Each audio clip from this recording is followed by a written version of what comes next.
नमस्कार दोस्तों, मैं हूं मंजू शर्मा। आपके अपने चैनल डिवाइन वे पर आप सभी का स्वागत है। दोस्तों, अभी तक हमने रामायण की एक सीरीज में बालकांड, अयोध्या कांड और अरण्य कांड के बारे में जाना। आज हम बात करेंगे किष्किंधा कांड के बारे में। किष्किंधा कांड वाल्मीकि कृत रामायण और तुलसीदास कृत श्री रामचरितमानस का चौथा भाग है। किष्किंधा कांड में 1 श्लोक, 30 दोहा, 1 सोठा, 2 छंद एवं 30 चौपाई हैं। दोस्तों, वीडियो को अंत तक जरूर देखिए, जिससे कि आप जान सके कि किष्किंधा कांड में हमें कौन सी सीख मिल सकती है। आइए शुरू करते हैं आज की वीडियो और जानते हैं किष्किंधा कांड के घटनाक्रम। श्री राम ऋष्यमुख पर्वत के निकट आ गए। उस पर्वत पर अपने मंत्रियों सहित सुग्रीव रहता था। सुग्रीव ने इस आशंका में कि कहीं बाली ने उन्हें मारने के लिए उन दोनों वीरों को न भेजा हो, हनुमान को श्री राम और लक्ष्मण के विषय में जानकारी लेने के लिए भेजा।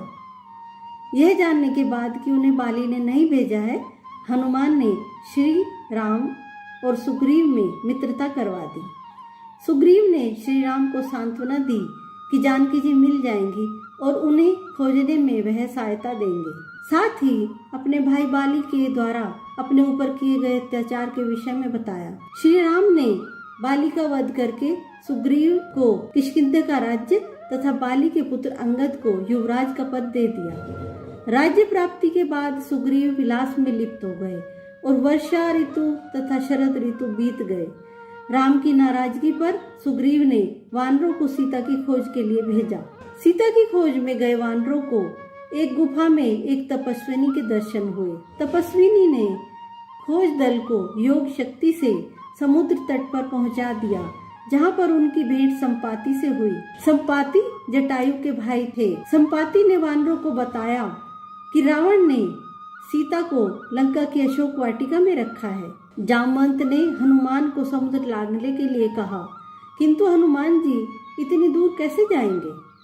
तब हनुमान जी ने जामवंत जी से पूछा कि मैं इतनी दूर कैसे जा पाऊंगा? तब जामवंत जी ने उनकी शक्तियों को याद दिलाया और बताया कि वे श्री रघुवंशी जी को परेशान करते थे, जिससे तंग आकर उन्होंने हनुमान को श्राप दे दिया कि आप अपने बल और तेज को सदा के लिए भूल जाएं, लेकिन जब कोई आपको आपकी शक्तियां याद कराएगा तभी आप उसका उपयोग कर सकोगे। दोस्तों, अब मैं बात करूंगी किष्किंधा कांड से मिलने वाली सीख के बारे में। किष्किंधा कांड रामायण का सबसे छोटा महत्वपूर्ण अध्याय है। यह बहुत ही प्रासंगिक है और इसमें खूबसूरती से 2 व्यक्तियों के बीच के रिश्ते को समझाया गया है। व्यक्ति गुरु शिष्य, पति पत्नी, भाई भाई, दोस्त मित्र आदि कोई भी हो सकते हैं।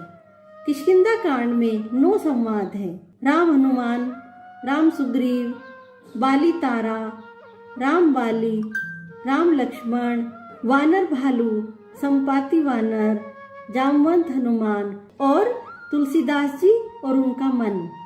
किष्किंधा कांड हमें सिखाता है कि जहाँ राम जी हमेशा अपने लक्ष्य को प्राप्त करने के लिए आगे बढ़ते हैं और अपने लक्ष्य को प्राप्त करने तक कभी नहीं रुकते। राम जी का निरंतर चलना निर्भय होने का परिचय देता है। सुग्रीव भयभीत है और एक स्थान पर रुका हुआ है, अनेक संकटों से ग्रस्त है। हमें अपने जीवन में निडर बनने और सकारात्मकता का निर्माण करने के लिए आशीर्वाद प्राप्त करना चाहिए। सुग्रीव इतना कमजोर और भयभीत था, खुश नहीं था। आनंद भय पूर्ण मुक्ति से ही प्राप्त किया जा सकता है। मनुष्य की सबसे मूल्यवान संपत्ति दोस्ती है। श्री राम और सुग्रीव की मित्रता यह सिद्ध करती है कि जब 2 सच्चे और निष्कपट मन मिलते हैं तो उनकी मित्रता जीवन भर के लिए होती है।